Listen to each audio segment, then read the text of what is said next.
పొరుగువాని భార్యతో వ్యభిచరించిన వానికి ఆ వ్యభిచారిణికిని మరణశిక్ష విధింపవలెను.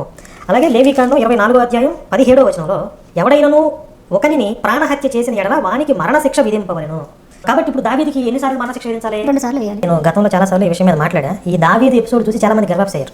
దావీదు అనే టాపిక్ తో ఎంతో మందిని గర్వాప్సి చేసావా? రే బోకు, మీరే కొందరిని చర్చిలకు పంపించి కొన్ని రోజులు ఉంచి మీరే మళ్ళీ వెనక్కి రప్పించి దాన్ని గర్వాపసి అని చెప్పి డబ్బులు దోచుకుంటున్నావు. నీతి న్యాయాలు లేని కుక్కవరా నువ్వు. యెహోవా దావీదుని ఎందుకు చంపలేదని అడిగావు కదా. రే ఈ వచనం చూడు. ఒక వ్యక్తి పాపిగా చావడం మా దేవునికి ఇష్టం కాదు, అతడు మారడమే ముఖ్యం. దావీదు తన తప్పుకు పశ్చాత్తాపం పొందాడు. దేవుణ్ణి క్షమించమని, తన పాపపు శిక్ష తొలగించమని, ఇంకెప్పుడూ తప్పు చేయనని 51వ కీర్తనలో ప్రార్థించాడు. దేవునికి కావలసింది చంపడం కాదురా కుక్క.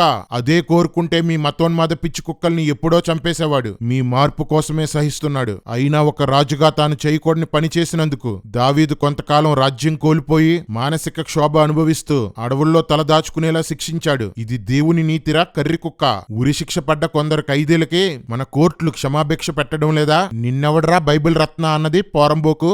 దావీదు బత్సెబా సంఘటన బట్టి గర్వాపసి చేసావా? నా దేవుని భక్తుడే తప్పు చేశాడు. నీ దేవుళ్లే బోకు పనులు చేశారు కదరా. అందరూ వ్యభిచారులు, తాగుబోతులే. బైబిల్ని వదిలి వెళ్లాలంటే అంతకంటే బెటర్ దాని దగ్గరికి వెళ్ళాలి. నీ బోకు సనాతనం బైబిల్ కంటే గొప్పదనుకుంటున్నావేంట్రా ఎర్రి కుక్క?